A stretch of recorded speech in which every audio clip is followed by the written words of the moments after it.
Hello and welcome to another episode of Wartune Solo Adventures. We got a new patch a few days ago, the 5.2 patch, so I'll go through some of the updates and features today. One of the things that got added obviously is the Christmas theme. I haven't noticed these before. You can apparently collect polar bears, and they collect random small treasures, and yeah, not really sure what the point is, but if you have some time to spare, I guess you can go hunt for these. Okay, you don't really have to go that far, but 20,000 gold isn't that impressive. So, one blood of shoes, okay. One of the first main features that got introduced are the tattoo system. You can now tattoo your character, and the tattoos give stat bonuses as well as penalties. A tattoo will have plus to one attribute and minus to another, so you kind of need to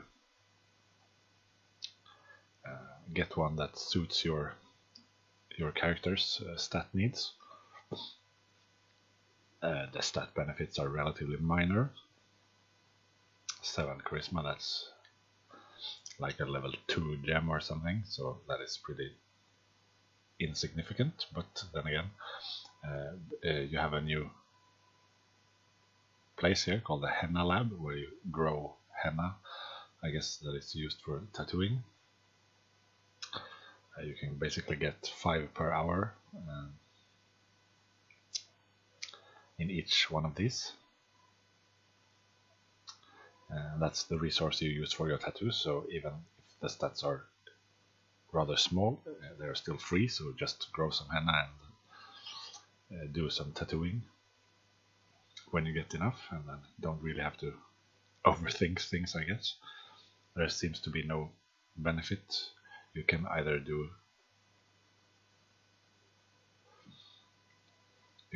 a 1 hour, a 5 hour, or a 10 hour lab, but you get 5 henna per hour, so I guess it only depends on what kind of online schedule you have. You can also raid other people's labs. You can do that 5 times per day. So I'm not sure if they actually lose henna when you do, but you can check the battle rating, and all of those were a bit high for me, but you can pay 200k gold to reset your targets or wait 2 hours.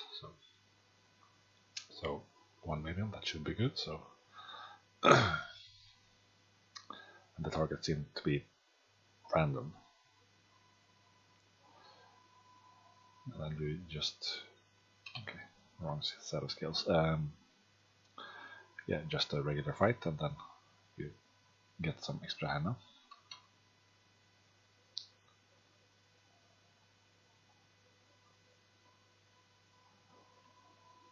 Still lagging a bit, or maybe it's the hide option, I'm not sure.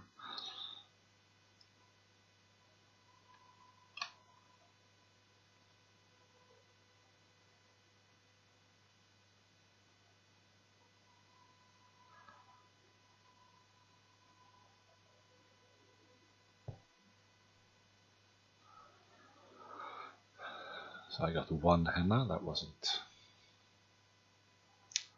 overly exciting.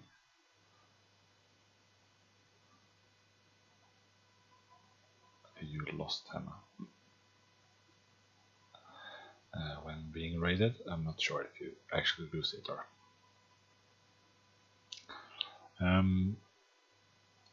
they updated this devotion bit again. Now there are set rewards like it used to be a year ago, which is good, I think. You need to do a bit more stuff to clear the devotion now, but you also get the 1 fashion core and 10 whips if you do enough, so yeah. I think it's a good change. The wheel was pretty silly anyway. There is a new U-demon called the Frost. Let's see.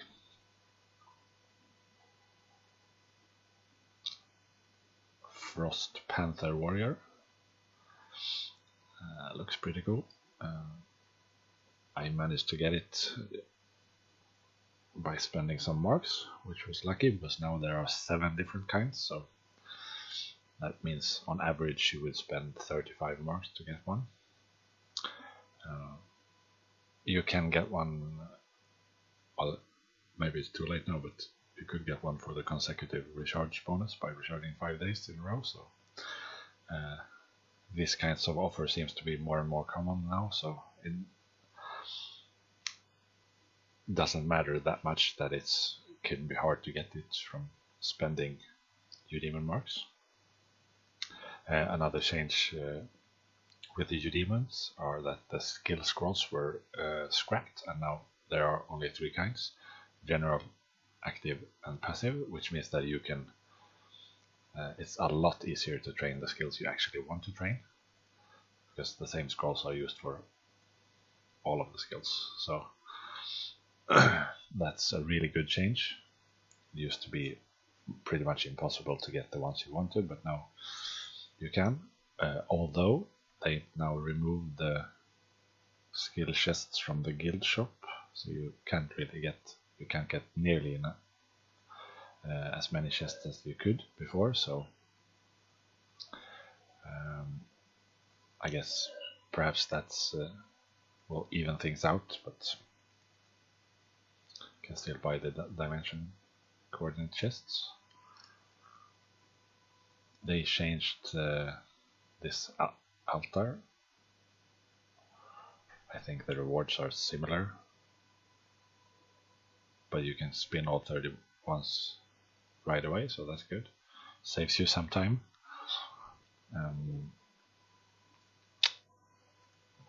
Let's see.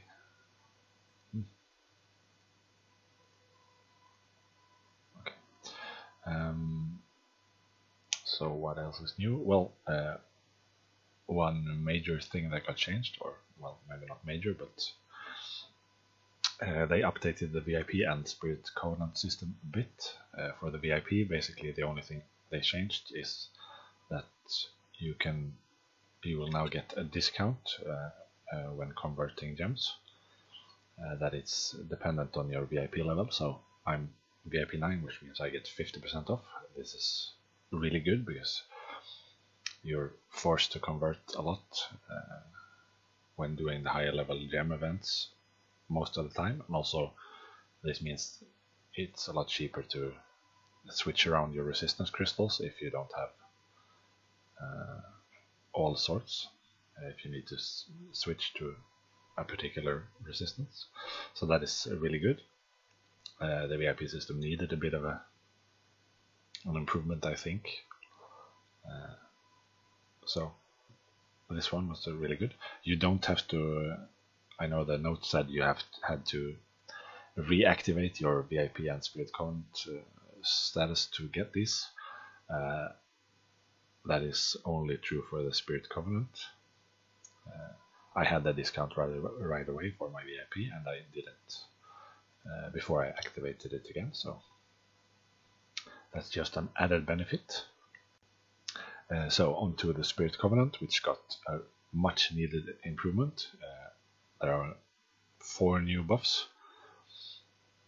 and all of them are pretty great, I think. The first one is the auto farm, so we can check it out. You can basically do all the farming stuff by clicking this one-click collect all. Wow, that's a lot of lag, I guess. Well, it won't clear your withered stuff, but it will do all the clicks on the animals you have, which is I think 3 or 4 clicks per animal, which was kind of annoying to do. And if you have things that can be harvested, it will clear all those too, so not sure why it's not.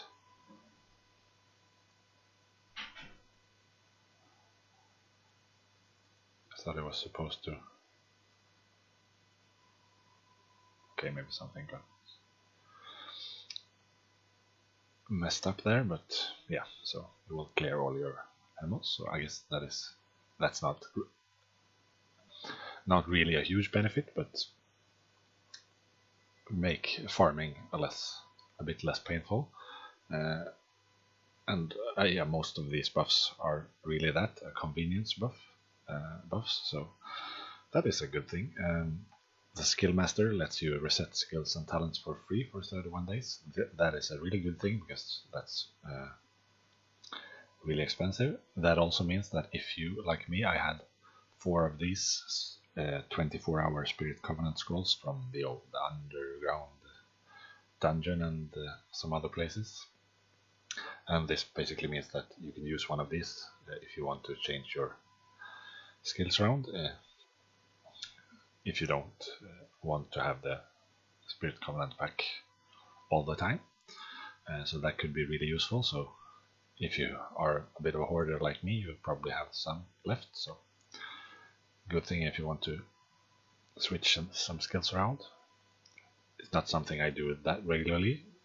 I basically never do it, so I wouldn't buy this separately.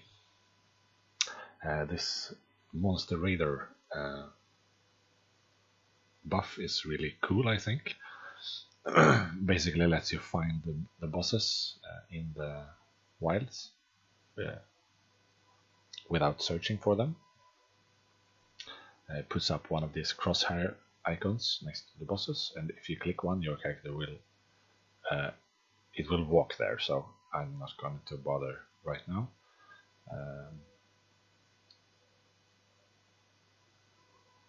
I'll just show you what it looks like. It can stop lagging. I'm not sure why it's lagging so much, to be honest, but so the boss is here, and when I click it, my character starts moving there. I'm in the Merkin Forest now. I usually move around between the lower level maps to avoid plundering, but that has the added benefit of having all bosses alive, because most people are in the final map. And as you can see here, all of the bosses are still alive, even though they've been up for 90 minutes. So this makes it a lot easier to kill the bosses and get the bonuses and the titles if you want to. I can solo the level 70 bosses without any problems at all. I don't think I can do the 80 ones yet, but probably soon-ish. Yeah, does nothing for the regular hunting though, but that's a really nice. Not sure I would buy it separately either, but as a package it makes it a lot more, because the package costs the same.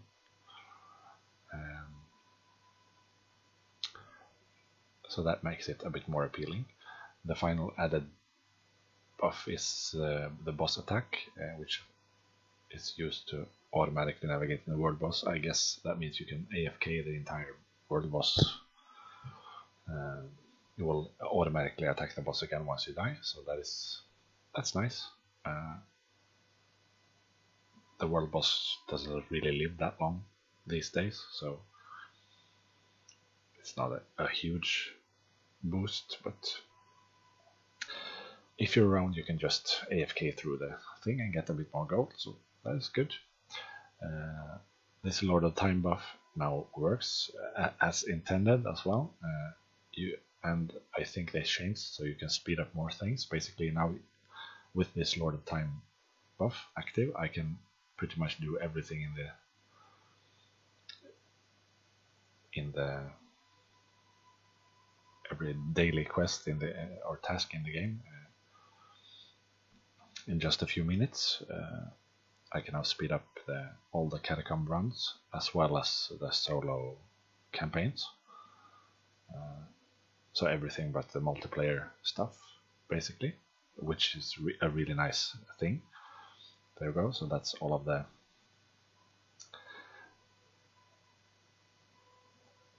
Forgotten Catacombs, and then I can do 3 heroic dungeons, solo dungeons, and then I can do the final 7 normal ones. The bonuses here, well, the returns of doing these are not really that good, but so it used to be the case that I skipped them a lot of times because wasn't really worth it when I had to wait an hour, but as you can see, this took only a few seconds. So that is, yeah, a great change, basically. I think that perhaps it's still a bit overpriced. I will probably start getting it. I think they should really make the VIP and Spirit Covenant one package. Perhaps raise the price a bit, maybe to 1,000 Valens a month or something. Maybe a bit more, say 1,500. That would be reasonable, I think, but they probably won't, so a nice set of buffs. I will try out this boss attacks and auto farms.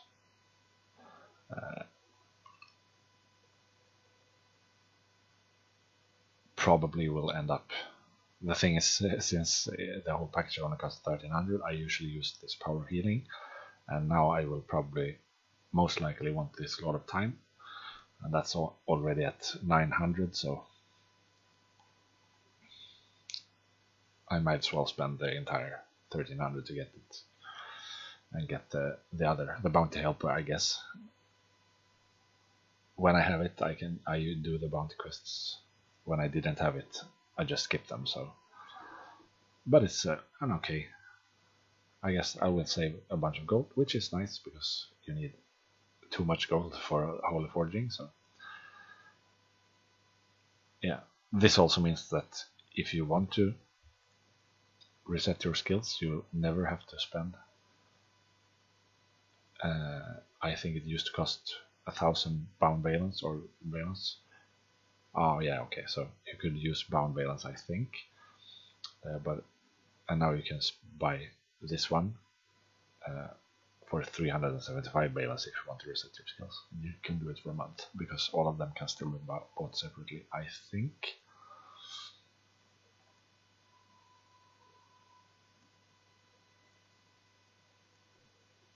Yeah, so you can buy it separately if you want it. And that goes for all of the buffs. Perhaps you only want the Monster Raider one, it's kind of cool, so 300 valence a month could be worth it. Another really good change is they introduced is the treasure inventory. It will set you back 2,500 valence, bound or unbound, so since I had over 20,000 I used some of my bound valence.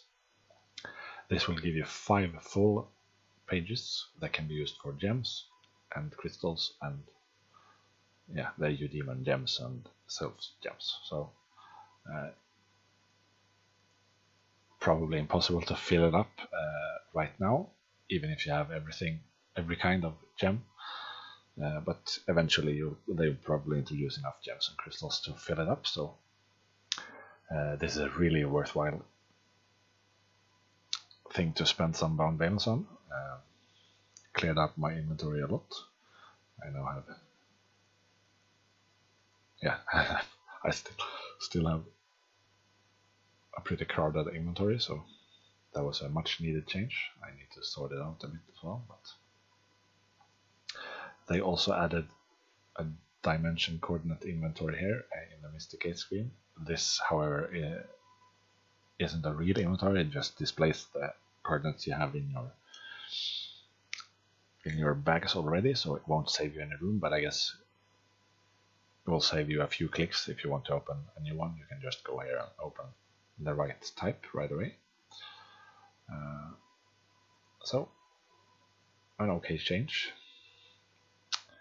So let's see what else is new. Apparently they changed the difficulty of the Tower Kings. I still couldn't do the first one on easy when I was alone, but I think some people said that it needs to reset for the week or so before the change will be in effect, so I'll see. I think it could do with a bit of a reduction in difficulty, because it's really hard right now. So what else is new? I probably forgot a lot of stuff, but I think I've covered most of the interesting things. They were supposed to introduce a Texas Hold'em game but I haven't seen it yet, so perhaps it's only going to be available on a set dates every month or something. I used to play poker quite seriously for many years, so that is something I personally look forward to, because I believe you will use balance when playing. So that would potentially be a nice source of balance for me, since I expect to be able to beat a lot of people, but we'll see what the traffic is like. If no one wants to play it, then it won't really matter if I'm better than most people. But we'll see. In the notes there were an icon, and I can't see any icon now, so I guess it's not activated yet. They made a few changes in the Cloud City. One of them is that they removed the Sylph Arena and Duel shortcuts here, which is, I really don't see why. Now you have to walk to the arena dude to do the Sova Arena, which you never do anyway. Well, I don't, and you have to walk to the Sylph Arena guy to do your Sylph Arenas, which is, yeah, basically they made things worse for no reason. So they also supposedly changed the circuit quest interface, I think. I haven't really seen any difference. Okay, so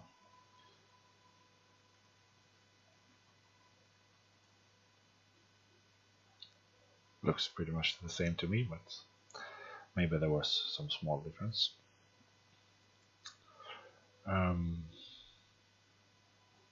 Yeah, I think that was most of the changes. I'm sure there will be some more things discovered as time goes by. So, but overall, I'm really happy about this patch. I think most of the changes were really good. And as always, there are a few glitches and some things could be done better, but overall I'm really happy. The inventory changes are great, and the Spirit Covenant changes made the game a lot more convenient to play, save you a lot of time, which is a good thing. You can then focus on the things that matter and that you find entertaining. So overall, big thumbs up from me for the patch, and hopefully there will be more of these in the future. So until next time, guys, take care.